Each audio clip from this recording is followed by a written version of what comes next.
অত্র মাদ্রাসার সম্মানিত শিক্ষক মণ্ডলী, অভিভাবক মণ্ডলী, মসজিদ এবং মাদ্রাসা কমিটির সম্মানিত সদস্যবৃন্দ, মুরব্বিয়ানে আযম, উলামায়ে কেরাম, প্রিয় যুবক বন্ধুরা, ব্যবসায়ী ভাইয়েরা, পর্দার অন্তরালে শ্রবণরতা শ্রদ্ধেয়া মা এবং বোনেরা, আসসালামু আলাইকুম ওয়া রাহমাতুল্লাহি ওয়া বারাকাতুহু। আপনারা সকলে কেমন আছেন? আমরা আল্লাহ সুবহানাহু ওয়া তাআলার দরবারে শুকরগুজার হচ্ছি, যিনি আমাদেরকে ভালো রাখলেন, সুস্থতার নেয়ামত দিয়ে আজকের এই সুন্দর আয়োজনে আমাদেরকে শরীক হওয়ার তৌফিকটুকুন যে মহান মনিব দিলেন, সে মনিবের দরবারে মনিবের শিখানো ভাষায় মনিবের দেওয়া জবান ব্যবহার করে সকলে মিলে সমস্বরে পড়ি আলহামদুলিল্লাহ। সকলে বলেননি আলহামদুলিল্লাহ বললে সওয়াব কম না বেশি?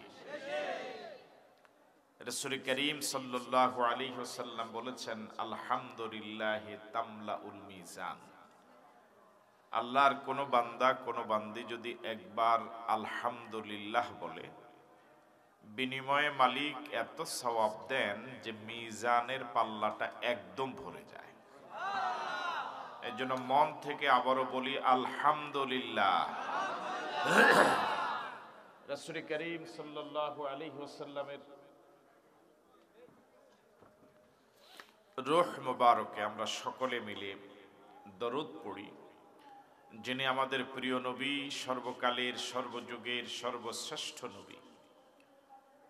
সে নবীর প্রতি দরুদ পড়ছে, যার প্রতি একবার দরুদ পড়লে আল্লাহ রাব্বুল আলামিন 10টি সগীরা গুনাহ মাফ করে দেন, 10টি রহমত বর্ষণ করেন, 10টি মর্যাদা বাড়িয়ে দেন। আমরা সকলেই পড়ছি সাল্লাল্লাহু আলাইহি ওয়াসাল্লাম।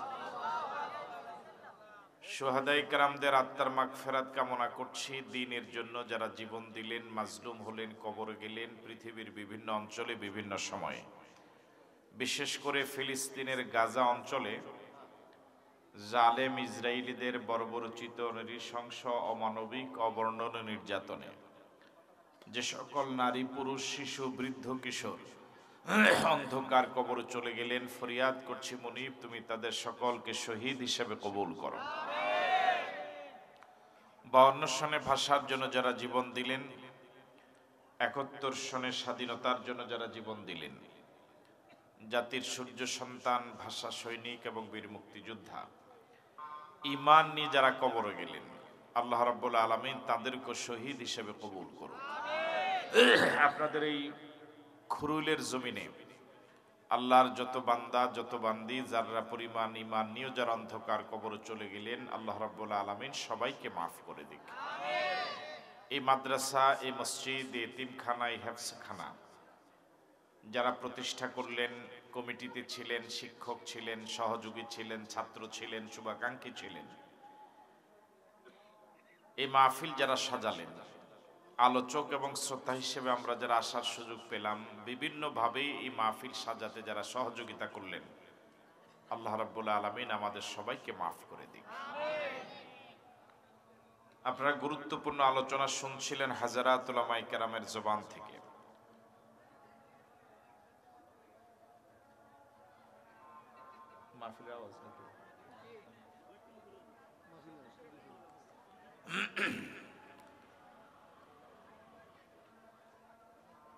গুরুত্বপূর্ণ আলোচনা শুনছিলেন হাজারাত উলামায়ে কেরামের জবান থেকে। আরো আলোচনা শুনবেন ইনশাআল্লাহ আমার পরেও। আমি আপনাদের এই মাঠে এই প্রথম আমার জীবনে, এর আগে আর কখনো এই মাঠে আসার সুযোগ হয়নি। আপনারা আমার কাছে যেমন অপরিচিত, আমিও আপনাদের কাছে অপরিচিত মনে হয়। আমরা খুব বেশি লম্বা সময় কথা স্বাভাবিকভাবে আমি বলি না, আজকেও তার ব্যত্যয় ঘটবে না ইনশাআল্লাহ। আমরা অল্প সময় কিছু মৌলিক কথা বলার জন্য চেষ্টা করব ইনশাআল্লাহ। সুবহানাকা লা ইলমা লানা ইল্লা মা আল্লামতানা ইন্নাকা আনতাল আলিমুল হাকিম রাব্বিশ শরহ লি সাদরি ওয়া ইয়াসসির লি আমরি ওয়াহলুল উকদাতাম মিন লিসানি ইয়াফকাহু কওলি। আপনাদের এই প্যান্ডেলে যে পরিমাণ উপস্থিতি, খাওয়ার আয়োজনে তার থেকে কম নেই। ওখানে তো যাতায়াতটাই কষ্টকর। এটা সম্ভবত আরো আগ থেকে এই সিস্টেম চলে আসছে। তো যারা গেটে দাঁড়িয়ে আছেন, যদি আলোচনা শোনার জন্য যদি কোনো আগ্রহ থাকে তাহলে বসে গেলেই ভালো, আর না হলে জায়গাটা ছেড়ে দিলেই মজলিসটা দেখতে সুন্দর লাগবে। এটাই ভালো হয়েছে, আপনারা চলে গেলেই ভালো। আমরা কথাটা এভাবে শুরু করতে চাই, যেহেতু মাহফিল আরেকটার আওয়াজ এখানে আসছে, এই জন্য আমি বিষয়টা একটু এখনই চেঞ্জ করে ফেললাম। আমাদের বাংলাদেশে যে পরিমাণ ওয়াজ নসিহত হয়, ওনাদের ওই আওয়াজ আমাদের এখানে যেমন আসে, আমাদের আওয়াজটা তো আবার ওখানে যায়। আমাদের বাংলাদেশে যে পরিমাণ ওয়াজ নসিহা হয়, যে নামেই হোক, তাফসির মাহফিল, ওয়াজ মাহফিল, ইসলামী মহাসম্মেলন, তারপরে জিকির মাহফিল, তালিমি মাহফিল, ইসলাহি মাহফিল, আবার ইসালে সওয়াব মাহফিল, যে নামেই হোক, যে পরিমাণ মাহফিল আমাদের বাংলাদেশে হয়, আমার জানা মতে গোটা পৃথিবীতে এত মাহফিল আর কোথাও হয় না। তিনজনে বললেন ঠিক। এই মাহফিলগুলোর অনেক ফায়দা, অনেক উপকার, কোনো সন্দেহ নাই। এই মাহফিলগুলো যদি না থাকতো তাহলে সমাজটা যে কোন পর্যায়ে যেত আল্লাহই ভালো। এই মাহফিলগুলোকে কেন্দ্র করে এলাকার দল মত নির্বিশেষে সব পেশার, সব বয়সের, সব মানুষের একটা মিলন মেলা ঘটে। মাহফিলের বেশ কয়েকদিন আগ থেকে এলাকা একটা সাজ সাজ রব তৈরি হয়। মাহফিলের কয়েকদিন আগ থেকেই এলাকা একটা ধর্মীয় ভাব গাম্ভীর্যপূর্ণ পরিবেশ সৃষ্টি হয়। সিংহভাগ মাহফিলে এলাকার সব যুবকরাই খুব সক্রিয় ভূমিকা রাখে। এই মাহফিলগুলোকে কেন্দ্র করে এলাকার নারী পুরুষ সকলেই একটু ধর্মীয় অনুভূতিতে নতুন করে উজ্জীবিত হয়। মাহফিলের শ্রোতা হিসেবে যারা আসেন, ওলামায়ে কেরামের জবান থেকে কোরআন সুন্নাহর আলোচনা শুনে ইসলাম সম্পর্কে অনেক নতুন তথ্য জানার সুযোগ পান।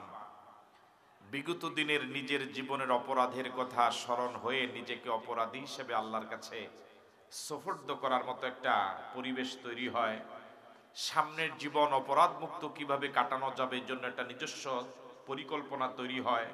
চোখের পানি আসে, এই পরকালমুখী হয়, আল্লাহমুখী আসার চিন্তা হয়। ওলামায়ে কেরামের প্রতি শ্রদ্ধাবোধ জাগে, মসজিদ মাদ্রাসা এগুলোর প্রতি একটা আন্তরিকতা বেড়ে যায়। আবার মাহফিলে এসে সুবহানাল্লাহ, আলহামদুলিল্লাহ, আল্লাহু আকবারের জিকির আজকারের মাধ্যমে অনেক সওয়াব অর্জন হয়। অন্তত পক্ষে এই মাহফিলটা না হলে এই সময়টা তো অন্য কোনো দোকানে পাটে সময় দিতেন, অন্তত এর থেকে তো বাঁচা গেল। তাহলে মাহফিলগুলোর আমি যা বলতে পারলাম, যা পারলাম না বলেছি অল্প কয়েকটা, এছাড়া যা বলতে পারলাম না তার সংখ্যা আরো বেশি। এই 2-1 মিনিট যা বললাম, মাহফিলগুলোর উপকারিতা কম না বেশি? আওয়াজ তো বেশি হয়নি। ওই যুবকরা দেখেন কথা বলেই না, কি বেশি? উপকারিতা অনেক, কোনো সন্দেহ নেই। কিন্তু আপনাদের কাছে আমার প্রশ্ন, আমরা আজকে হয়তো আপনারা ওয়াজ শুনতে এসেছেন, আমি ওয়াজ না করে আপনাদের সাথে একটু কথা বলতে এসেছি। আমরা আপনার চিন্তার জগতে একটা খোরাক দিতে এসেছি বলতে চেষ্টা করব ইনশাআল্লাহ। আমাদের দেশে সামাজিক এবং রাষ্ট্রীয় যে অপরাধগুলো হয়, চুরি, ডাকাতি, জেনা, বেবিচার, সন্ত্রাস, মাস্তানি, চাঁদাবাজি, ইফটিজিং, ডাইল, গাঁজা, হিরোইন, বাবা, ইয়াবা, হ্যাঁ, দুর্নীতি, মিথ্যা মামলা, মিথ্যা সাক্ষী, মিথ্যা রায়, এসহ হাজারো অপরাধ সমাজের রন্ধ্রে রন্ধ্রে। এক কথায়, সহজ কথায় বলা যেতে পারে গোটা পৃথিবীটা, গোটা সমাজ ব্যবস্থা অপরাধের মহাসাগরে ডুবে আছে। বাম পাশে আওয়াজ একটু কম হয়েছে, এখানে একটু বুড়া বেশি মনে হয় না, ঝামেলার লোক বেশি, কে জানে। আগে একটু চিন্তা করেন কথাগুলো, এরপর নিজের বিবেককে প্রশ্ন করেন। বিবেক যদি জবাব দেওয়ার সঠিক জবাব দিবে বিবেক, নিরপেক্ষ জবাবটা দিয়ে মুখ দিয়ে জবান তালাফুজ করে। গোটা পৃথিবীর সমাজ এবং রাষ্ট্র ব্যবস্থা অপরাধের নদীতে নয়, অপরাধের পুকুরে নয়, খাল বিলে নয়, অপরাধের মহাসাগরে হাবুডুবু খাচ্ছে নয়, একদম ডুবে গেছে। এ ব্যাপারে সবাই একমত তো? গত বছর বাংলাদেশে যে পরিমাণ ওয়াজ হয়েছে, এবছর তার থেকে কোন অংশে কম হয়নি, বেশি হয়েছে। আগামী বছর আরো প্রতি বছরই ওয়াজ যেমিতিক হারে বাড়ে। একটা সময় ওয়াজ মাহফিল হতো মাদ্রাসা কেন্দ্রিক, কয়েক গ্রাম ব্যাপী একটা মাহফিল, এখন প্রতি গ্রামে কয়েকটা। তাহলে এত যে ওয়াজ হচ্ছে, সমাজ তো অপরাধ মুক্ত হচ্ছে না, নাকি আমি বুঝতে পারিনি?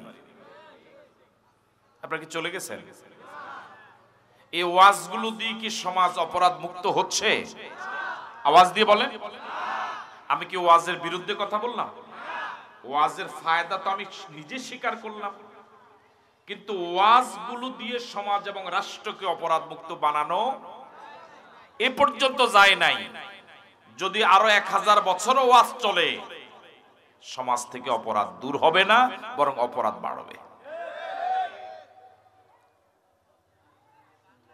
আপনি মনে হয় একমত হন নাই।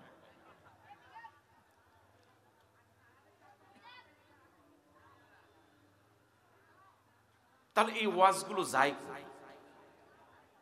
এখানে আপনারা যারা উপস্থিত আছেন, সুদ যে হারাম এটা জানেন না? কে কে একটু হাত তোলেন তো দেখি। একজনে জানে না। সুদ যে হারাম এটা কি আমরা সবাই জানি? এই মাত্র জানলেন না? আর আগেও জানেন? এটার জন্য কি আর ওয়াজের কোনো দরকার আছে? একদম আসর থেকে সম্ভবত আলোচনা শুরু হয়েছে, রাত আরো 2-1 ঘন্টা আলোচনা চলবে। সব আলোচকেরা যদি শুধু সুদের ব্যাপারেই কথা বলেন, চমৎকার কণ্ঠে দালিলিক আলোচনা উপস্থাপন করেন, আগামীকালকে বুটিয়া খুরুল থেকে সুদ বন্ধ হয়ে যাবে। বন্ধ হবে? তাহলে সুদ সুদের জায়গায়, ওয়াজ ওয়াজের জায়গায়। আমার দৃষ্টিতে ওয়াজের নগদ লাভ হলো বক্তাদের আর ডেকোরেশন ওয়ালার।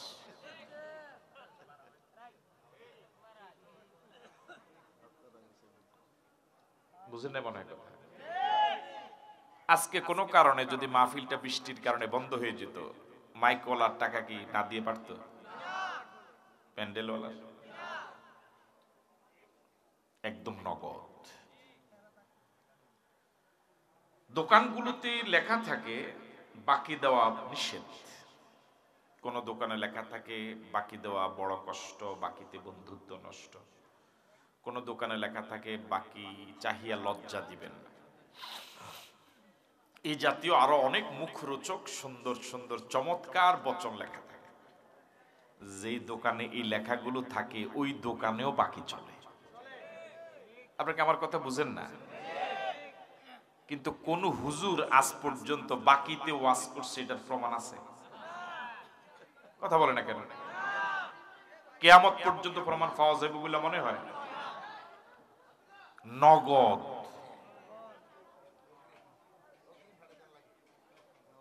তাহলে ওয়াজের জায়গায় সমাজ, মাঝখানে আমারও কিছু লাভ হইল, ভাইয়েরও কিছু লাভ হইল, আর ওই মাইকওয়ালারও কিছু লাভ।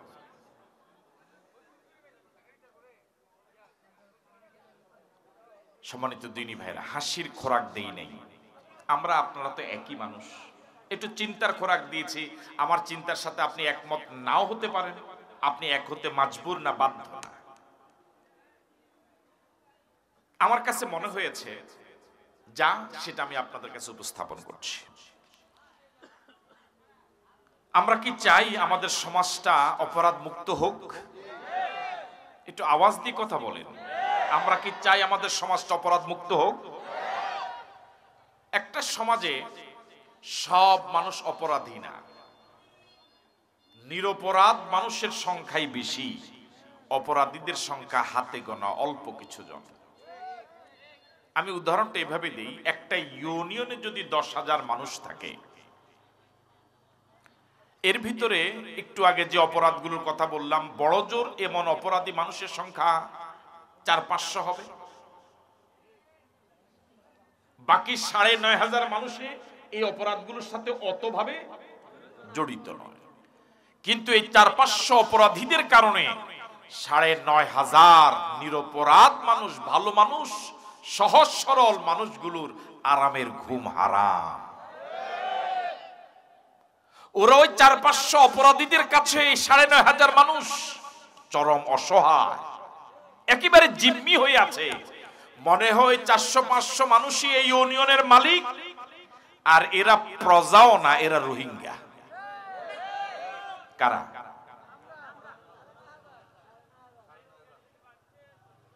আপনি 500-র ভিতরে তো হইতে পারতেন, 9,500-এর ভিতরে সাহস করে নিয়ে গেলেন। আমার ভাইরা, যে 500 মানুষ অপরাধের সাথে জড়িত, ওই 500 মানুষ মাহফিলের আয়োজনও করে না, মাহফিল শুনতেও আসে না, বরং সিংহভাগ ক্ষেত্রে মাহফিলগুলো বন্ধ করে দেওয়ার জন্য তারা কোনো না কোনো ভাবে দায়ী। আমাদের প্রিয় নবী মুহাম্মদুর রাসূলুল্লাহ সাল্লাল্লাহু আলাইহি ওয়াসাল্লাম 13 বছর মক্কায় ওয়াজ করেছেন, দাওয়াত দিয়েছেন, বিরতিহীনভাবে, নিঃস্বার্থভাবে। আল্লাহর পরেই যার মর্যাদা, তামাম জগতের উপরে যার মর্যাদা। আমরা তো দাওয়াত দেই, বিনিময়ে টাকা পাই, তিনি দাওয়াতের বিনিময়ে পাথরের আঘাত পেয়েছিলেন।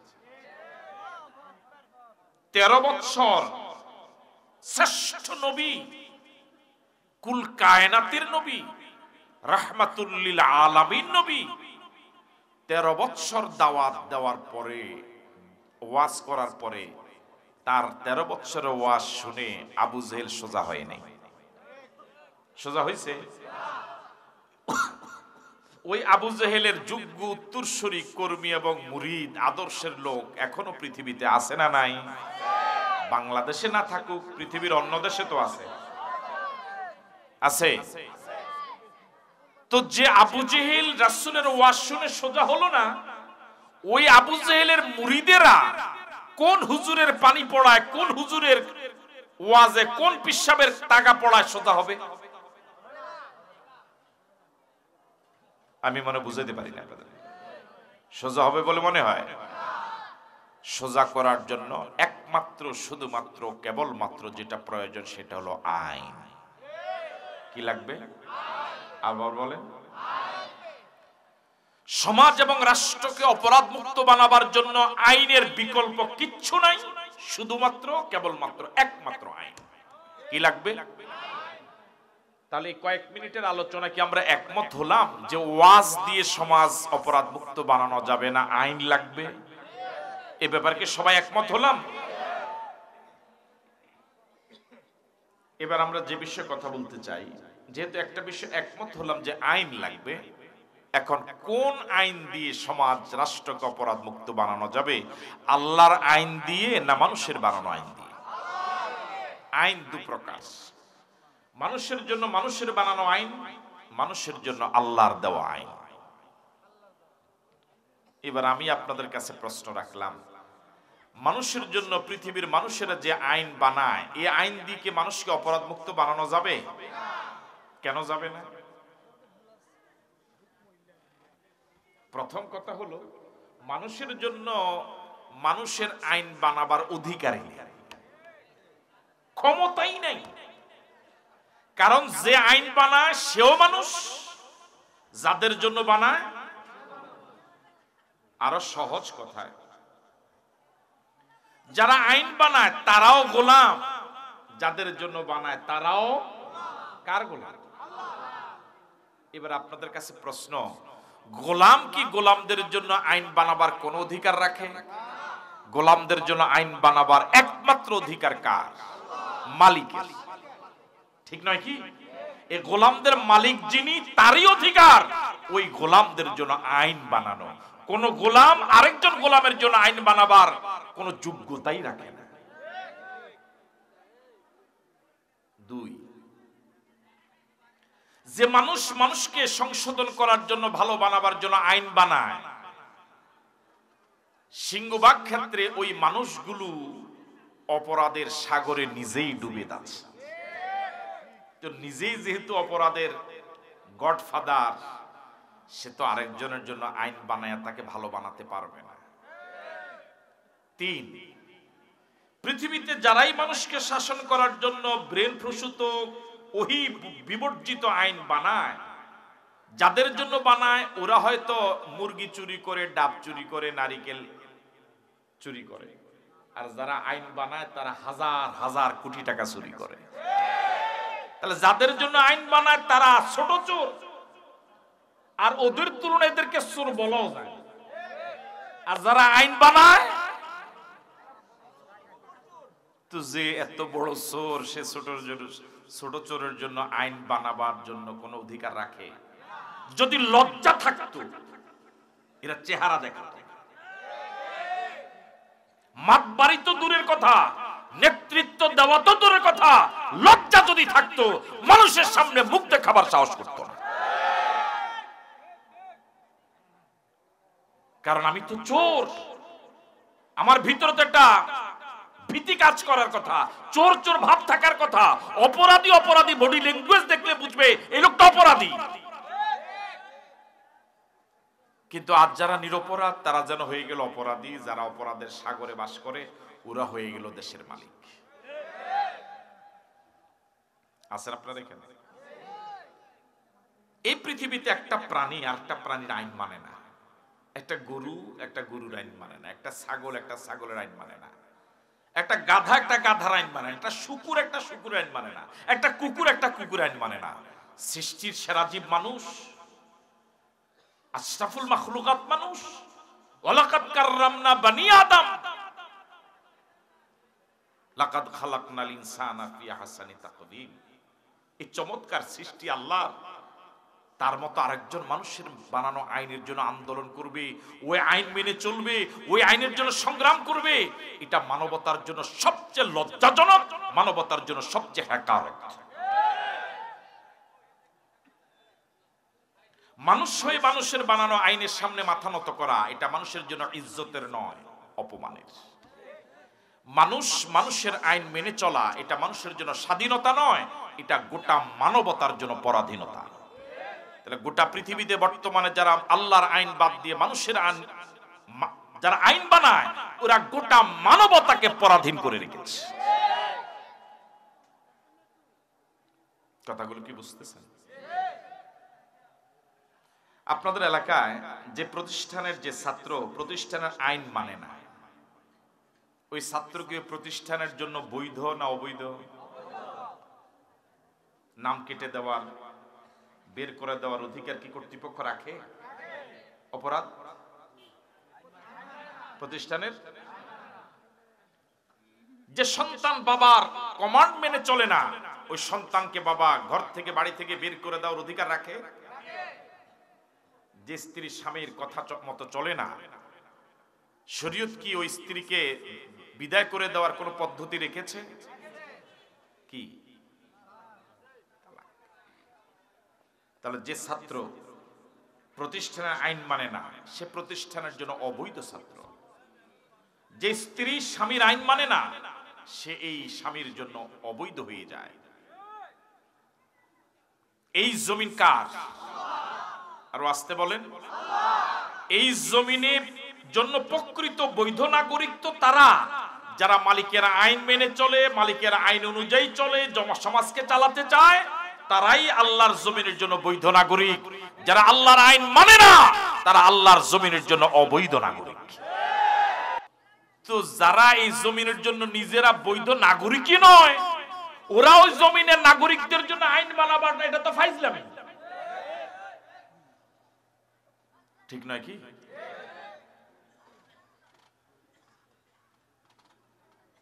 রাগ করতেছে মনে আপনারা? এখন অবস্থা হলো এই, উল্টা সমজিলের রাম। যারা পৃথিবীর আল্লাহর দেওয়া জমিনের জন্য অবৈধ নাগরিক, তারা হয়ে গেছে এখন বৈধ নাগরিক, শুধু না মালিক হয়ে বসে আছে। আর যারা জমিনের জন্য বৈধ নাগরিক, আল্লাহওয়ালা, দিনদার, ফরহেজগার, মুত্তাকি, তাহাজ্জুদ গুজার, ওরা হয়ে গেল জমিনের জন্য অবৈধ নাগরিক।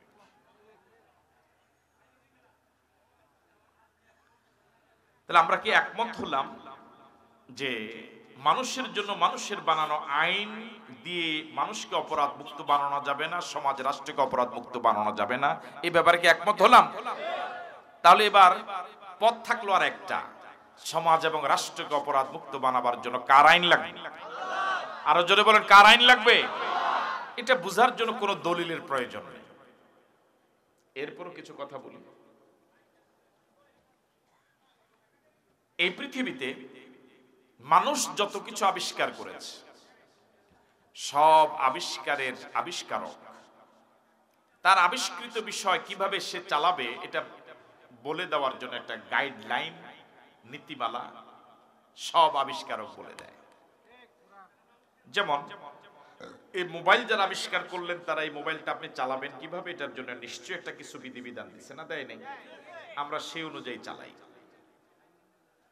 এখানে তো টাচ করেন না, পিছন দিয়ে টাচ করেন কেন? তাদের বলে দেওয়া, ঠিক নয় কি? এখন আপনি যে পিসাবের মুরিদ, ওই পিসাবে যদি করেন না পিছন দিয়ে টাচ কর, কাজ হবে? আপনি যে দল করেন, দলের নেতা করলো যে না সামনে নয়, এখান দিয়ে টাচ করা হবে?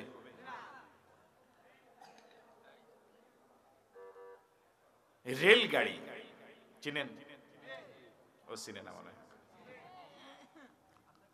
রেলগাড়ি যারা বানালেন, তারা নীতিমালা দিলেন এটা চালাবার জন্য 2 লাইনের লোহার এরকম সমান্তরাল রাস্তা লাগবে। যারা বাস ট্রাক বানালেন, তারা সিদ্ধান্ত দিলেন এটা চালাবার জন্য সমান্তরাল পাকা রাস্তা লাগবে। লঞ্চ স্টিমার যারা বানালেন, তারা নীতিমালা দিলেন এটা চালাবার জন্য নদীপথ লাগবে। হেলিকপ্টার, বিমান যারা বানালেন, তারা সিদ্ধান্ত দিলেন এটা চালাবার জন্য আকাশপথ লাগবে। বলুন তো দেখি, এই বিষয়গুলোর জন্য যা বললাম, এই রাস্তাগুলো সঠিক রাস্তা না ভুল রাস্তা? কত পার্সেন্ট সঠিক রাস্তা? 100%।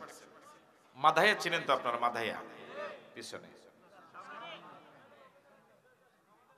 আপনাদের পিছনে, আপনার যেহেতু সংখ্যায় বেশি, জন্য আপনাদেরটা বললাম আর কি। আমার সামনে আপনাদের মাধাইয়া, এটা ট্রেন রাস্তা না বাস রাস্তা? কোন কারণে মাধাইয়ে বাস রাস্তা একটা ট্রেন আসলো। ট্রেনটা খুবই চমৎকার, ত্রুটিমুক্ত। ড্রাইভিং সিটে যিনি বসা, তিনি খুবই অভিজ্ঞ একজন ড্রাইভার। ট্রেন চালাবার জন্য যে ফুয়েল, তেল, জ্বালানি দরকার, সেটাও পর্যাপ্ত আছে। ট্রেনটা এখানে চলবে? তেল নাই, ড্রাইভার ভালো না, গাড়িতে কোনো সমস্যা আছে? চলবে না কেন? রাস্তা তো আছে, এটা তো একটা রাস্তা আছে না? তো রাস্তাও আছে, ট্রেনও ঠিক, ড্রাইভারও ভালো, তেলও আছে, চলবে না কেন? রাস্তা আছে, তবে রাস্তাটা সঠিক রাস্তা নয়। রাস্তাটা কি রাস্তা? ভুল রাস্তা। বলেন, রাস্তাটা কি রাস্তা? আমার মনে হয় আপনার আমার প্রতি খুবই রাগ, যে আল্লাহ ওয়াজ শুনতাম, এ কি কথাই নাই ক, হ্যাঁ এরকম। এই রাস্তাটা রাস্তা, তবে এটা ট্রেনের জন্য সঠিক রাস্তা নয়। এটা কিসের রাস্তা? ট্রেনের জন্য ভুল রাস্তা। এখন যে ড্রাইভার ট্রেনটাকে রাস্তা চালাবার জন্য চেষ্টা করছে, এত চেষ্টা সে করছে, মাথার ঘাম পায়ে ফেলে চেষ্টা করছে। আপনারা এই বুটিয়া খুরুলের 500 মানুষ এই দৃশ্যটা দেখছেন, আপনারা কি এই ড্রাইভারকে সুস্থ বলবেন না পাগল বলবেন? অনেকে তো বলে নাই, পাগল বলবেন? এবার বলুন তো দেখি, এই ট্রেনের জন্য যে এই রাস্তাটা সঠিক রাস্তা নয়, ভুল রাস্তা, এটা বুঝার জন্য কি আমি পাশ করা দরকার? কামেল পাশ করা দরকার? দাওরা পাশ করা দরকার? লেখাপড়ার কোনো প্রয়োজন নাই। একদম অশিক্ষিত একজন মানুষ যে দস্তখত জানে না, টিপ দেওয়ার জায়গাও চিনে না, এমনকি পাগল হইলেও সে কইব আল্লাহ এটাই এনকা, ঠিক না? আরো 500 মানুষ আপনাদের অন্যদিকে দাঁড়ান। মুরব্বী আমাকে একটু সহযোগিতা করেন, আমি মূলত শিক্ষক মানুষ, আমার ক্লাসে নীরব থাকে ছাত্ররা। তো কি বলতেছিলাম, আরো 500 লোক ড্রাইভারকে সাপোর্ট করছে, সমর্থন করছে, উৎসাহ দিচ্ছে, ভোট দিচ্ছে। ভোট বুঝলেন তো? ভোট মানে কি? সমর্থন দিচ্ছে। ড্রাইভারকে বলছে আপনারা বলছেন পাগল যে তুমি এই রাস্তা আসছো কেন, এটা তো ভুল রাস্তা।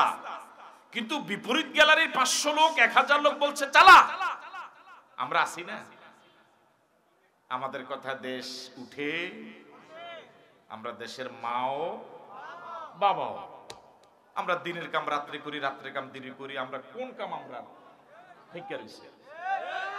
প্রয়োজনে ধাক্কা লাগলে ধাক্কা দিব, যা করা লাগে তা করবো। যে 500 তোরে পাগল করা দরকার তা করে মারিলাম।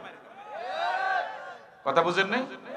যে 500 তোরে কি কইলো, পাগল বললো, প্রয়োজনে তাদেরকে মাইরালাম, কারণে জেলে নেবো, কারণে মারমো, এরপর তোরে এই রাস্তায় চালানোর জন্য যা করা লাগে তা করবো। আপনারা কি শুধু ড্রাইভারকে পাগল বলবেন, না ওই সমর্থনকারী 1000 পাগল বলবেন? তাহলে পাগলকে যারা সমর্থন করে তাদেরকে সুস্থ মানুষেরা কি বলে? আরো জোরে বলেন। এবার আপনাদের কাছে প্রশ্ন, এতক্ষণ যারা মনোযোগ দিয়ে আমার কথাগুলো শুনেছেন, এই পৃথিবীতে মানুষ কোনো কিছুই উদ্দেশ্যবিহীন বানায় না। এই গ্লাসটা যিনি বানালেন তারও একটা ব্যবহার বিধি আছে। এই হ্যান্ডবিল মাদ্রাসা কর্তৃপক্ষ ছাপলেন, এটারও একটা ব্যবহার বিধি আছে, আছে না নাই? আমার আপনার স্রষ্টাকে আরো জোরে বলেন। আল্লাহ রাব্বুল আলামিন বলেন, ওয়ালাকাদ খালাকনাল ইনসানা মিন সুলালাতিম মিন তিন। আমি মানুষকে মাটির নির্যাস থেকে বানালাম। মানব সৃষ্টির মূল উৎস হলো এক ফোঁটা পানি। ইয়াখরুজু মিন বাইনিস সুলবি ওয়াত তারাইব। নারীর বক্ষদেশ, পুরুষের পৃষ্ঠদেশ থেকে সবেগে নির্গত এক ফোঁটা পানি আমার আপনার জন্মের সূচনা। যে পানি স্বামী এবং স্ত্রীর দেহ থেকে বের হলে পরে গোসল ফরজ হয়ে যায়। দুর্গন্ধযুক্ত পানি, টাকা দিয়ে কিনা তো দূরের কথা, ফ্রি দিল কেউ নিবে না।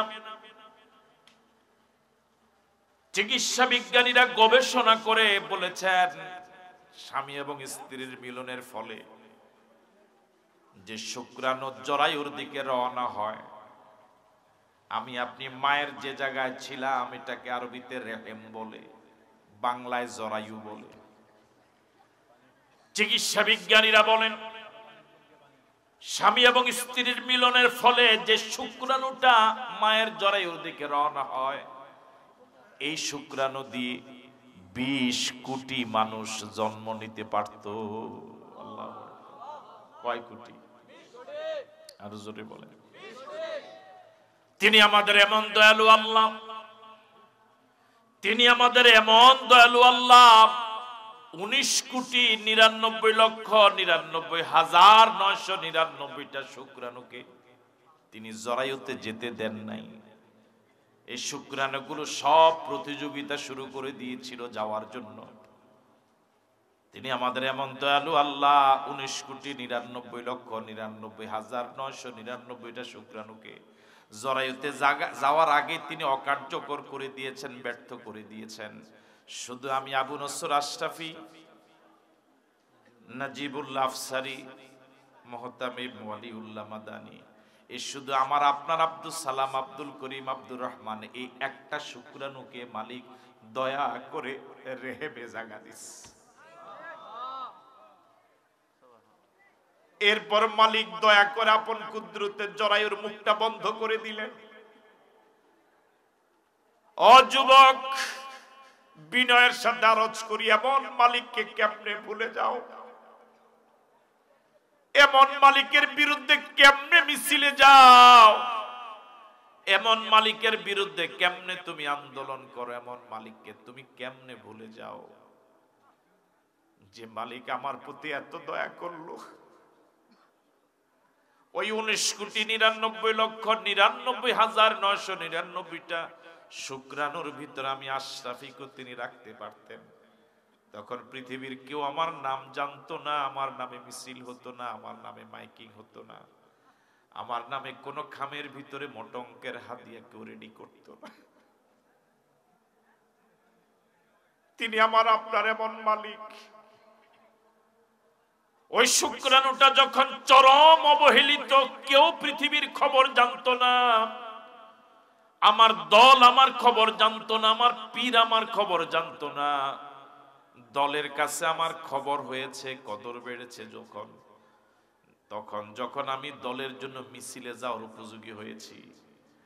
দলের কাছে আমার কদর বেড়েছে যখন দলের নেতার কথায় অন্যের মাথায় বাড়ি দেওয়ার বয়স হয়েছে, যখন দলের নেতার কথায় অন্যের অফিস বাড়ি জায়গা দখল করার বয়স হয়েছে, তখন দলের কাছে আমার অনেক কদর।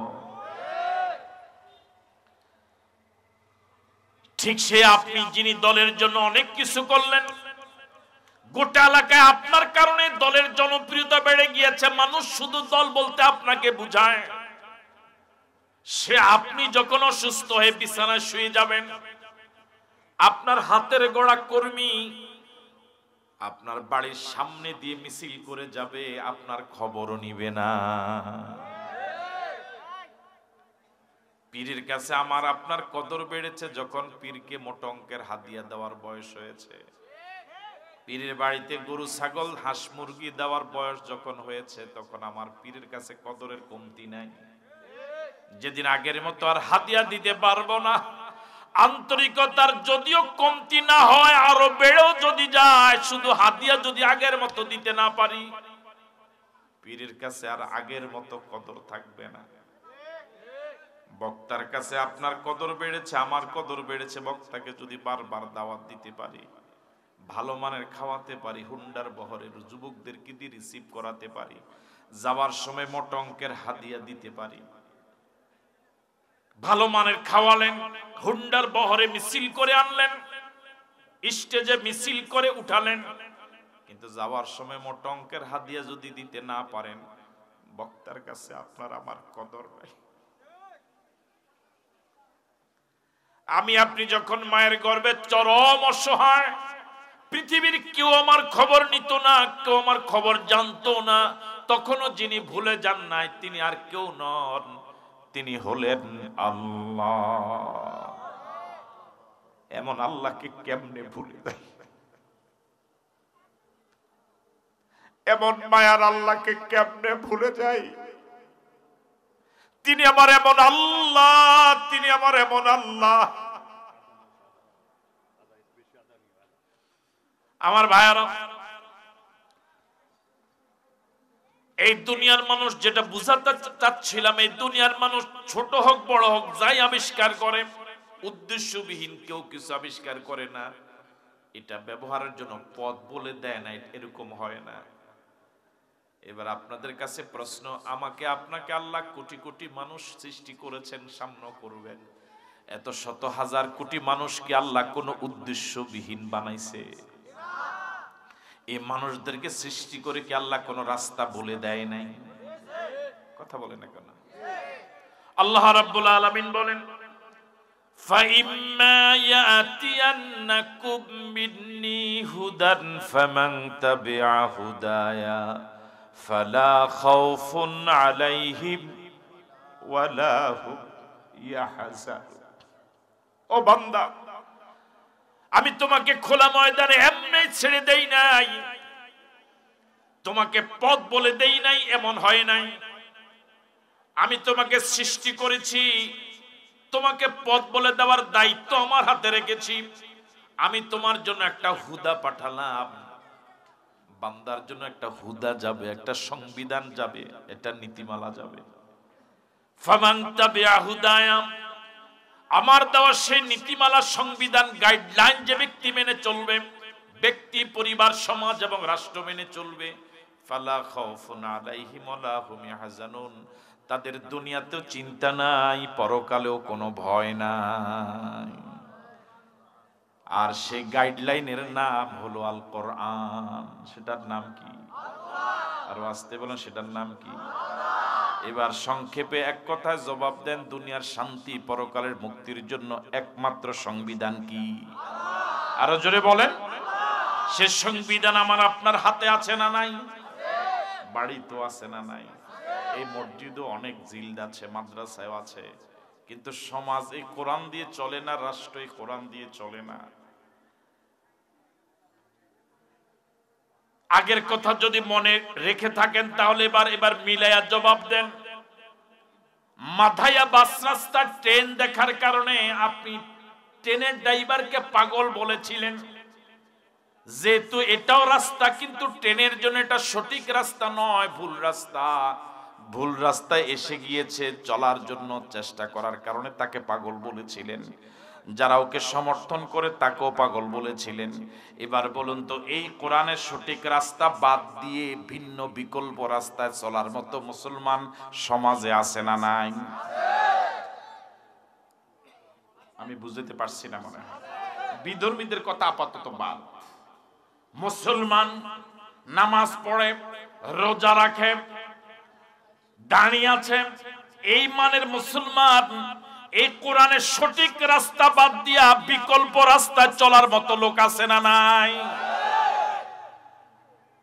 উদাহরণ হিসেবে বলি, যে মুসল্লি কোরআন দিয়া ইমাম নামাজ পড়লে ইমামের পিছনে ইক্তেদা করে, এই যে রমজান আসছে, সিংহবাগ মসজিদে সূরা তারাবির পক্ষে কমিটি নাই, খতমে তারাবির পক্ষে। তার মানে পুরা কোরআন শরীফ খতম করার জন্য কি আবেগ! আমি এটাকে অশ্রদ্ধা করি না, সম্মান করি। মুসল্লিরা যদি বলে খতমে তারাবি হলে অনেক টাকা লাগবে, হাফেজকে আনতে 2 জন, এত টাকা পাবো কই? বহু লোক এরকম আছে যে আমি একাই চালাবো। আপনারা নিরপেক্ষভাবে একটু জবাব দেন, যে সকল মুসল্লি কোরআন দিয়া নামাজ পড়ে, খতমে তারাবির জন্য কমিটিতে প্রস্তাব দেয়, সব টাকা নিজে বহন করার দায়িত্ব নেয়, এরকম বহু মুসল্লি এই কোরআন দিয়া সমাজ চলুক, বিচার চলুক, সংসদ চলুক, সচিবালয় চলুক, তার বিরোধিতা করে।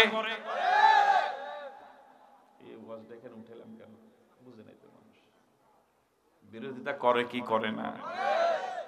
বিধর্মীরা করে? কারা করে? যারাই কোরআন দিয়া নামাজ পড়ে তারাই। কোরআন দিয়া নামাজ ভালো লাগে, কোরআন দিয়া সমাজ চলুক এটা ভালো লাগে না। এটা কি সঠিক রাস্তা না ভুল রাস্তা? আরো জোরে বলেন। যারা এই কোরআন দিয়া নামাজও পড়ে, কোরআন দিয়া পরিবার চলুক, সমাজ চলুক, রাষ্ট্র চলুক, সচিবালয় চলুক, বিচারালয় চলুক, সব চলুক, ইন্নাদ-দীনা ইনদাল্লাহিল ইসলাম, ইসলাম কমপ্লিট কোড অফ লাইফ, এই কোরআন কমপ্লিট কোড অফ লাইফ, গোটা জীবনের জন্য জীবন ব্যবস্থা যারা বলে, এই জন্য যারা জান এবং মাল খরচ করে, জীবনের রিস্ক নিয়ে, ঝুঁকি নিয়ে যারা এই পথে আগায়, যারা শুধু কোরআন দিয়া নামাজ পড়ে, মাঝে মাঝে হজেও যায়, টুপি আপনার খুব চাইপা চাইপা মাথায় দেয়, তারা কিন্তু এই লোকদের বিরুদ্ধে আবার মামলাও দেয়।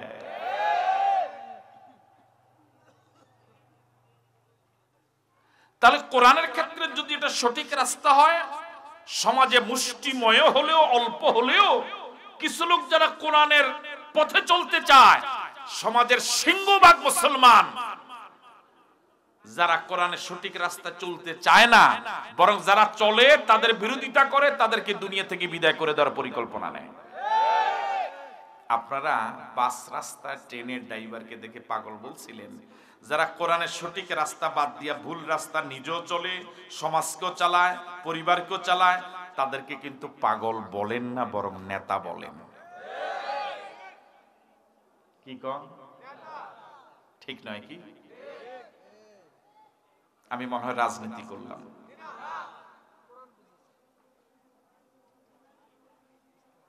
আপনি শান্তি শান্তি বলে যদি রক্ত বমিও করেন, এক ফোঁটা শান্তি পাবেন না। শান্তি তো এই জায়গায়। শান্তি তো এই জায়গায়। আপনি গাছের গোড়া কেটে যদি আগায় পানি দেন, গাছটা তো টিকবে না। আপনি লাগাইলেন তেঁতুল গাছ, তেঁতুল গাছ ছিলেন তো, তেঁতুল গাছ লাগানোর পরে আপনার এই এলাকার সব আলেম ওলামা পীর মাশায়েখ বুজুর্গ সবাইকে দাওয়াত দিয়া বড় খতম, ছোট খতম, মাজ্জা খতম, সাজ্জা খতম, খতমে শেফা, খতমে খাজেগান, খতমে তাহলিল সব খতম পুরা। এবার মোনাজাতের আগে তো সাহেবে দাওয়াতকে জিজ্ঞেস করে কি জন্য, তো সাহেবে দাওয়াত বলল যে হুজুর এটা তেঁতুল গাছ লাগালাম, জীবনে আজওয়া খেজুর নাম শুনছি, কখনো খেতে পারিনি, একটু দোয়া করেন আমার এই তেঁতুল গাছটা যেন আল্লাহ আজওয়া খেজুর দেয়। হুজুর একটু দোয়া করেন, এই যে শীত চলে যাচ্ছে খেজুরের রস কি মিষ্টি, হ্যাঁ খেজুরের রসের সিন্নি খুব বানানো, এটা যেন আল্লাহ খেজুরের রস দেয়। হুজুরেও টাকার মায়া 10,000 টাকা দেবে একটা মোনাজাতে, এমন মোনাজাত চোখ দিয়ে পানি পড়ে, কান দাঁড়ি ভিজে, বুকটুক ভিজে গেছে। খেজুর পাওয়া যাবে, রস পাওয়া যাবে, এই জাতিকে কে বুঝাবে, কে বুঝাবে? এই কথাটাই জাতি যত সহজে বুঝবে কপাল খুলে যাবে। তাহা মা আনজালনা আলাইকাল কুরআনা লিতাশকা, নবী আমি তো কোরআন নাজিল করেছি ভাগ্য সুপ্রসন্ন হওয়ার জন্য, মার খাওয়ার জন্য নয়। আর জাতি এই কথাটা যত বুঝতে যত দেরি করবে কপালে মায়ের আরওয়াজ।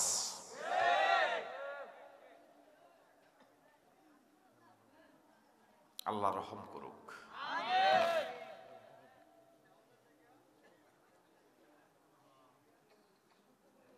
আমার আলোচনা শেষ। আমরা কি চাই এই জমিন আল্লাহর কোরআন দিয়ে চলুক? সবাই চাই। এই চাওয়াটা ভালোভাবে চাইতে পারলাম না, দুর্ভাগ্যজনক মুসলমানদের। আমরা কি চাই আল্লাহর এই জমিন আল্লাহর কোরআনের আইন দিয়ে চলুক? কারা কারা আছে একটু হাত তুলে দেখান তো দেখি।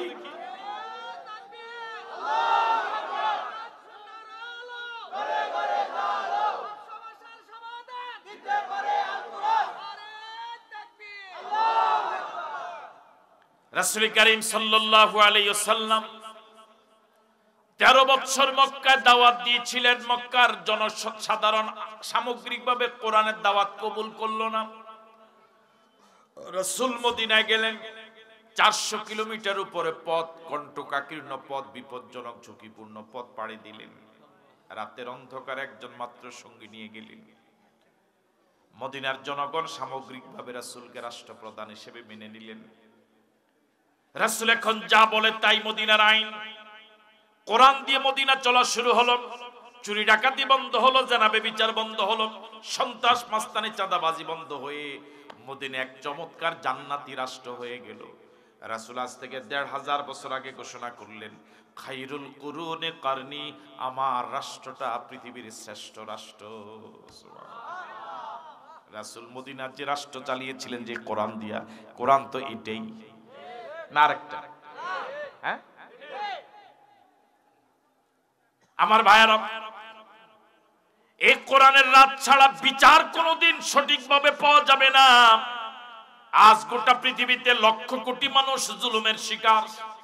ন্যায় বিচার পাওয়া তো দূরে, বিচার দেওয়ার মতো লোকও নাই। কত অসহায় মানুষ তার পাশের বাড়ির লোকদের কাছ থেকে জুলুমের শিকার। কত ভাই তার আরেক ভাইয়ের কাছ থেকে জুলুমের শিকার, আছে না নাই? প্রতিবেশী প্রতিবেশীকে জুলুম করে। বিচার তো পাওয়া পরে, বিচার দেওয়ার মতো, সান্ত্বনা দেওয়ার মতো লোকও নাই। রাসূল করিম সাল্লাল্লাহু আলাইহি ওয়াসাল্লামের রাষ্ট্রে কেমন বিচার ব্যবস্থা ছিল?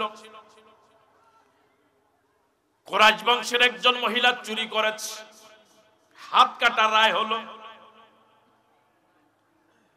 সাহাবায়ে কেরাম এই রায় শুনে বিব্রত হলেন। কয়েকজন মনে মনে চিন্তা করলেন, একজন বংশধর মহিলা হাতটা এরকমের, কোরআন সুন্নাহর আইনের ব্যাপারে কোনো কি নেই, নাউজুবিল্লাহ, বিতশ্রদ্ধ ভাব। রাসূল করিম সাল্লাল্লাহু আলাইহি ওয়াসাল্লামের কাছে সুপারিশ পাঠাবার চিন্তা করলেন, কিন্তু সুপারিশটা করবে কে? রাসূলের আদরের নাতি উসামা রাদিয়াল্লাহু তাআলা আনহু, নানাদের সাথে নাতিদের সম্পর্ক একটু ভিন্ন থাকে, এই সুযোগটা কাজে লাগালেন, উসামাকে রাজি করালেন।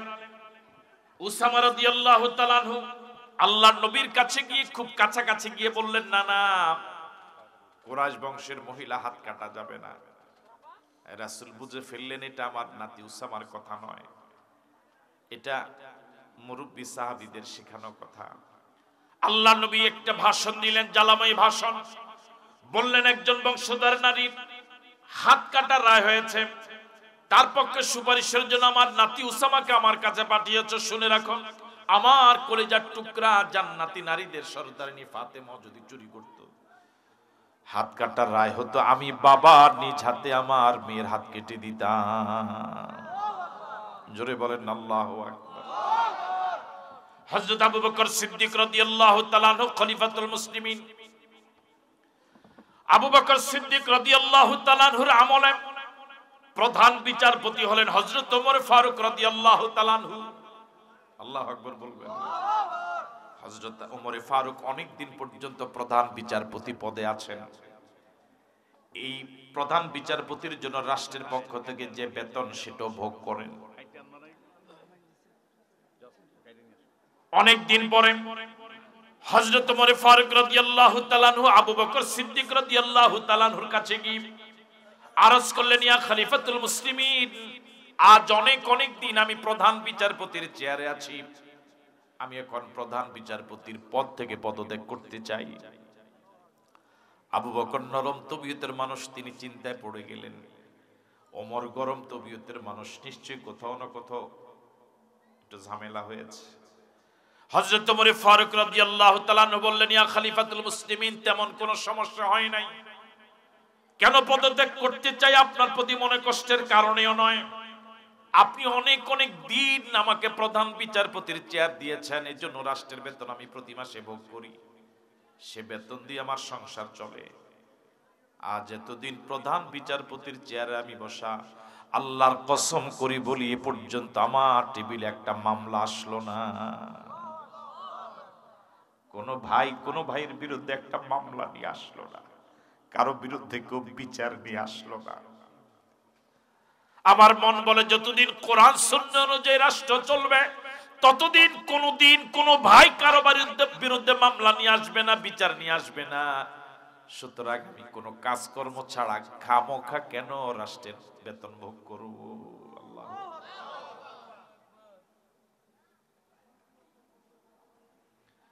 আমার ভাইয়েরা, হযরত ওমর ফারুক রাদিয়াল্লাহু তাআলা আনহু অর্ধ পৃথিবীর সরকার প্রধান, অর্ধ পৃথিবীর সরকার প্রধান ওমর। ওই ওমর, যে ওমর সম্পর্কে আল্লাহ নবী বলেন, আমার পর আর কোন নবী আসবে না, কোন রাসূল আসবে না, আল্লাহ নবিয়্যা বাদি ওয়ালা রাসূলা, আমার পর আল্লাহ যদি আর একজনকে নবুয়ত দিতেন লাকানা ওমর, তিনি হতেন ওমর। ওই ওমর অর্ধ পৃথিবীর সরকার প্রধান, যে ওমর ফারুক রাদিয়াল্লাহু তাআলা আনহু যে রাস্তা দিয়ে হেঁটে যায়, ইবলিস ওই রাস্তায় হাঁটে না।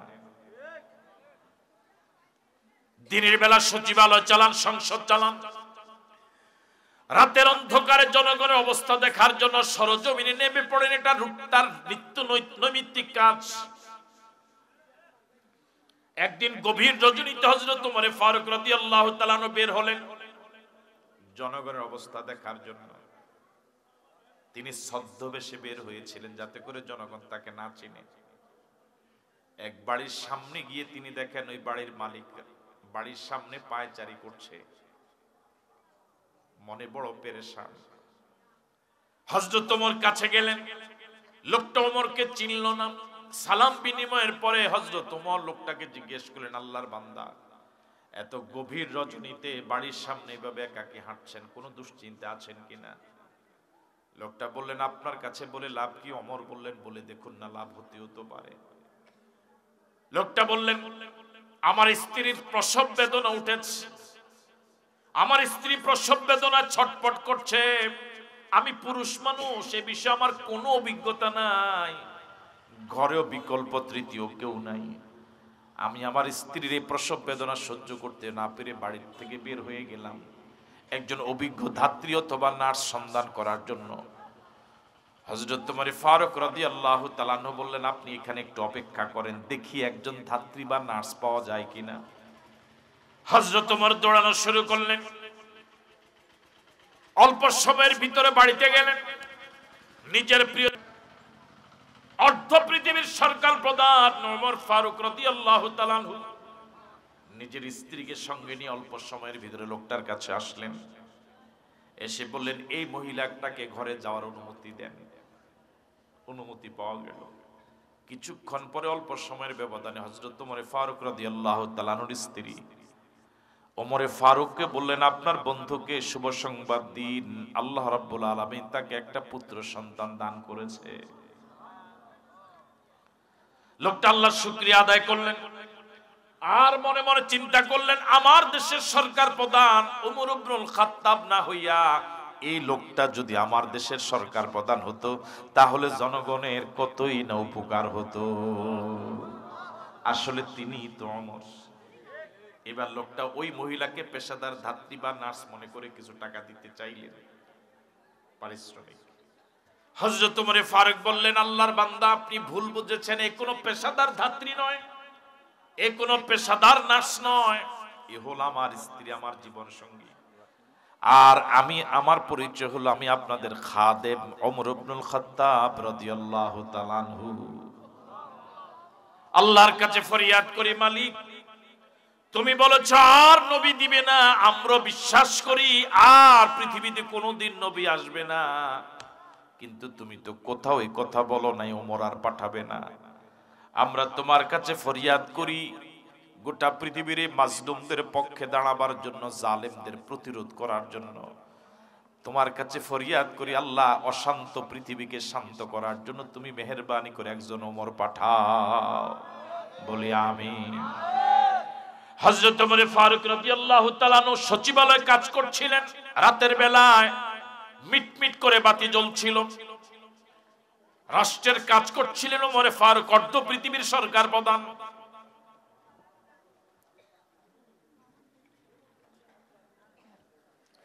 এমন সময় দুইজন সাহাবী ঢুকলেন, সালাম বিনিময় হলো। হযরত ওমর ফারুক কাজ বন্ধ করলেন।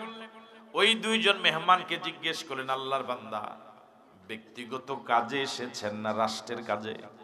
ওই দুইজন মেহমান বললেন, ইয়া খলিফাতুল মুসলিমিন, বিগত দিনে বহুবার রাষ্ট্রের কাজে এসেছি, আজ ব্যক্তিগত কাজে এসেছি।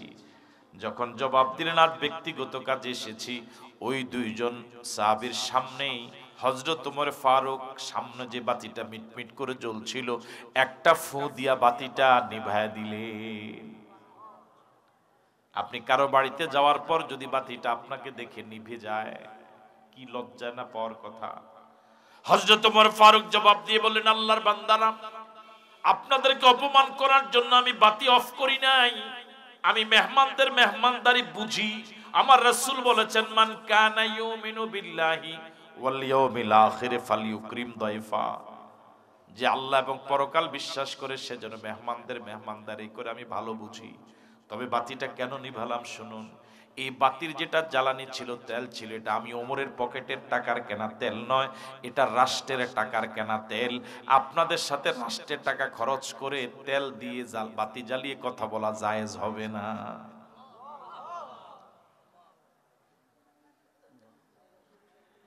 আজ এগুলো শুধু ইতিহাস, এগুলো শুধু এখন ওয়াজের বিষয়। এগুলো দিয়ে, ঘটনাগুলো দিয়ে ওয়াজ করে করে আমরা হাজার হাজার টাকা নিয়ে যাই, কিন্তু এই ওয়াজগুলোর বাস্তব কোনো চিত্র সমাজে নাই। আরো দুর্ভাগ্যজনক হলেও সত্য, ইসলামের এই ইতিহাসগুলো আজ সিলেবাসেও না।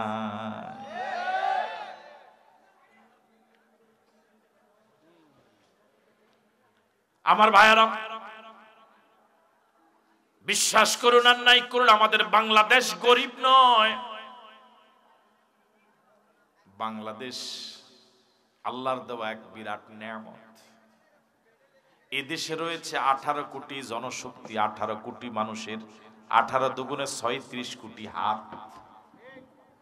এদেশে রয়েছে বনজ সম্পদ, এদেশে রয়েছে পশু সম্পদ, এদেশে রয়েছে মৎস্য সম্পদ, এদেশে রয়েছে খনিজ সম্পদ।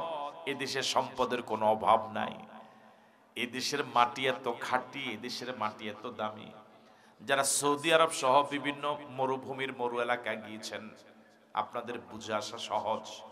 মরু এলাকাগুলোতে সরকার একটা ফলজ গাছ ফল উপযোগী করার জন্য হাজার হাজার টাকা খরচ করা লাগে, কিন্তু আমাদের প্রিয় বাংলাদেশ সুজলা সফলা শস্য শ্যামলা বাংলাদেশে পাখির পায়খানা দিয়ে যে গোটা পড়ে সেটাও গাছ হয়ে যায়। ঠিক নয় কি? এদেশ গরিব না, এদেশকে কৃত্রিম ভাবে গরিব বানিয়ে রাখা হয়েছে। যাকাত ভিত্তিক অর্থ ব্যবস্থা যদি চালু হতো, কোরআনের এই যাকাত ভিত্তিক অর্থ ব্যবস্থা, সর্বোচ্চ 10 বছরের ব্যবধানে বাংলাদেশে যাকাত খাওয়ার মতো লোক তালাশ করে পাওয়া যেত না। এখন শুধু ধনী দিন দিন ধনী, গরিব দিন দিন গরিব। হাজার হাজার কোটি টাকা চুরি হয়ে যায়, ওইটা অল্প কয়েকটা টাকা।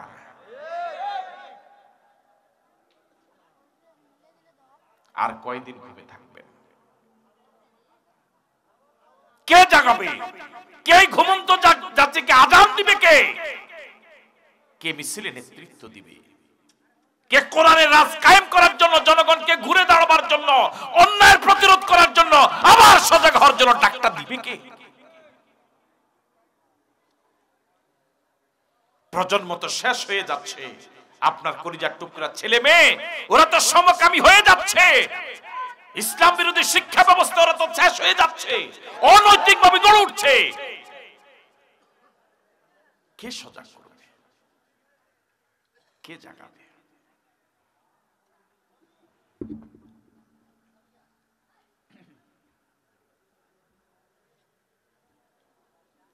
সম্মানিত দিনী ভাইয়েরা, নেতৃত্ব এটা যে কত গুরুত্বপূর্ণ বিষয়, আপনাদের মাধায়া থেকে এই উদাহরণটা আপনারা সহজে হয়তো বুঝবেন। একটা বাস, 45 সিটের একটা বাস রওনা হয়েছে ঢাকা যাবে। কোথায় যাবে?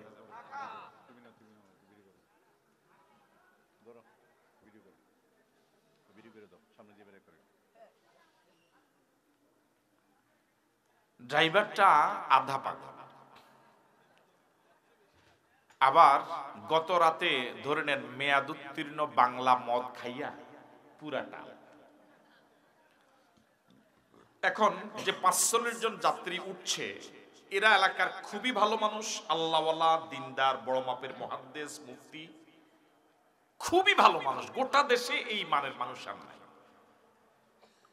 যখন এই ভালো মানুষগুলো গাড়িতে উঠতেছিল, তখন একটা ছেলে এসে বলছে যে হুজুর এই গাড়িতে উঠেন না।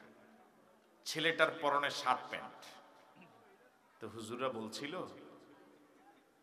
যে আমরা এত বড় আল্লাহওয়ালা, আমরা এত বড় বড় মাপের মুহাদ্দিস, মুফতি, বুজুর্গ, তোর গায়ে শার্ট প্যান্ট, আমার সাথে কথা বলার সাহস তোর কে দিল রে?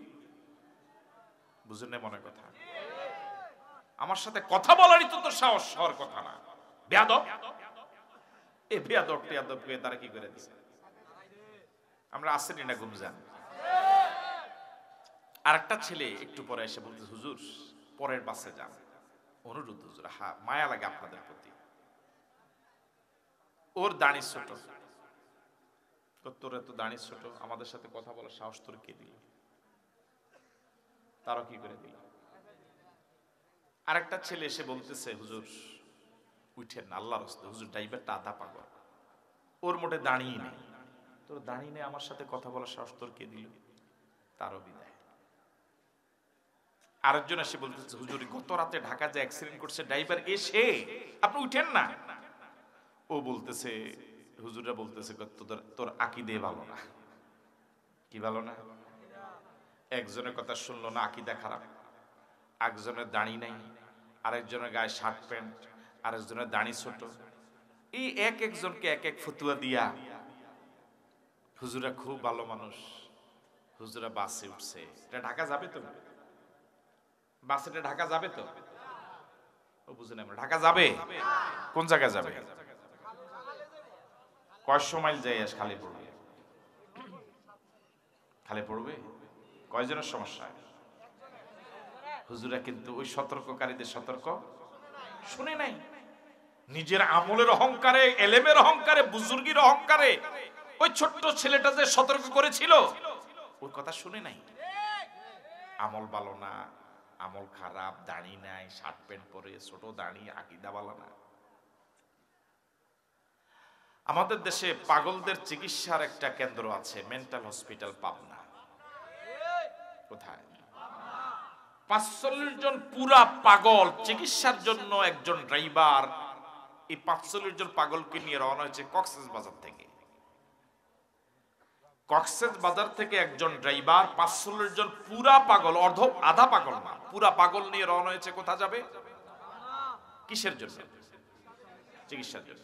ড্রাইভারটা খুবই বিজ্ঞ, প্রাজ্ঞ, অভিজ্ঞ, ঠান্ডা মাথার একজন ভালো মানের ড্রাইভার। ইনশাআল্লাহ আল্লাহর মেহেরবানিতে এই ড্রাইভারের এই গাড়িটা কি ইনশাআল্লাহ পাগল নিয়ে পাবনা যাবে? যাবে ইনশাআল্লাহ।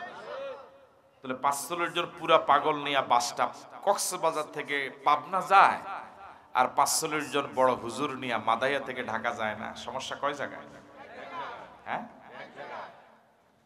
সেটা হলো আপনারা মসজিদে ড্রাইভার নিয়োগ করার ক্ষেত্রে যেরকম সচেতন, হুজুরদেরকে কত যাচাই বাছাই করে নিয়োগ দেন। হুজুর যদি টুপি ছাড়া, টুপি খুলে উজু করতে বসে, সাথে সাথে মিটিং। এজেন্ডা কি? হুজুরের টুপি ছাড়া। তো আরেকজনে বললো এটা কত হইল আজকে, এটার জন্য মিটিং ডাকা লাগে। কি মিটিং ডাকা লাগে না? একটা হুজুর ইমাম, সে টুপি ছাড়াই উজু করে, এটা কত হইল? এই তো পুরো এলাকা গরম। মসজিদের ড্রাইভার নিয়োগ করার ক্ষেত্রে আপনারা যত যাচাই বাছাই করেন, সমাজের ড্রাইভার নিয়োগ করার ক্ষেত্রে কি এর 1000 ভাগের 1 ভাগও যাচাই করেন? সুতরাং কপালে যা হওয়ার তাই তো হইল। আমি কি কথা বুঝাতে পারছি আপনাদেরকে? আপনি পুরা ড্রাইভিং সিটে দিয়ে দিলেন একজন শরীয়ত বিরোধী লোককে। এই সমাজে যত বড় বুজুর্গ থাকুক, এই সমাজটাকে ভালোভাবে সে ড্রাইভ করতে পারবে না। এই সমাজে ভালো মানুষ যারা আছে তারাও বিপদে পড়ে যাবে। ড্রাইভারটা যদি মসজিদের ড্রাইভারটাকে যদি ভালো দেন, মুসল্লিরা যাই হোক, অন্তত এই ড্রাইভারের কাছে মসজিদটা অনিরাপদ নয়। আল্লাহ তুমি আমাদেরকে সহি বুঝ দাও, বলি আমিন। আরো জোরে সরে বলি আমিন। আমার কথা কি রাগ করেছেন? কারা কারা করছেন রাগ? একটু হাত তোলেন। রাগ করেন নাই তো? আমার আলোচনা আমি এখানে শেষ করলাম। আমার জন্য দোয়া করবেন, আমি আপনাদের জন্য দোয়া করব ইনশাআল্লাহ। এই মসজিদে মাদ্রাসা, হেফজখানা, এখানে মাদানী নিসাবের একটা কওমি মাদ্রাসা চলছে, এতিমখানা চলছে। সার্বিকভাবে সহযোগিতা করবেন, অন্তত বিরোধিতা না করে সহযোগিতা করেন। আপনি সহযোগিতা করতে পারেন না, অন্তত বিরোধিতা করেন না। আল্লাহ পাক আজকের এই বৈঠককে আমাদের ইবাদত হিসেবে কবুল করুক। আমরা দেশের জন্য দোয়া করি, আল্লাহ আমাদের প্রিয় দেশটাকে তুমি কবুল করে নাও। এই দেশের স্বাধীনতাকে হেফাজত করো। স্বাধীনতার বিরুদ্ধে যত ষড়যন্ত্র নস্যাৎ করে দাও। ৭১ সনের স্বাধীনতার জন্য যারা জীবন দিলেন, জাতির সূর্য সন্তান বীর মুক্তিযোদ্ধা ঈমান নিয়ে যারা কবরে গেল, আল্লাহ শহীদ হিসেবে কবুল করে নাও। আল্লাহ আমাদেরকে মাফ করে দাও। বাংলার জমিনকে কোরআন ওয়ালাদের জন্য সহজ করে দাও, কোরআনের জন্য কবুল করে নাও। আল্লাহ আমরা যারা জীবিত আছি, বিশেষ করে ওনারে আল্লাহ মাফ করে দিও। আল্লাহ আমগরে আল্লাহ মাফ করে দিও। কমিটির যারা আছে আল্লাহ মাফ করে দিও। মানে একরকম জোর করে দোয়া নেওয়ানেরই। হ্যাঁ, আল্লাহ জীবিত যারা আছে মুক্তিযোদ্ধা, আল্লাহ মেহেরবানি করে তাদেরকে দ্বীনের জন্য কবুল করো। আল্লাহ সারা পৃথিবীর মাজলুমদেরকে তুমি গায়েবী মদত করো। মাজলুমদেরকে তুমি বদরে যেভাবে সাহায্য করেছো এভাবে সাহায্য করো। আল্লাহ আমাদের ওলামায়ে কেরাম, হক্কানি পীর মাশায়েখকে আল্লাহ সব ভেদাভেদ ভুলে গিয়ে, সব দলাদলি ভুলে গিয়ে আল্লাহ দ্বীনের সাথে আল্লাহ আমাদেরকে এক এবং নেক হওয়ার তৌফিক দিয়ে দাও। আল্লাহ আমাদের অন্তরকে পরস্পরের জন্য রুহামাউ বাইনাহুম বানায়া দাও। আশিদ্দাউ আলাল কুফারের চরিত্রবান হওয়ার তৌফিক দান করো। আসসালামু আলাইকুম ওয়া রাহমাতুল্লাহি ওয়া বারাকাতুহু।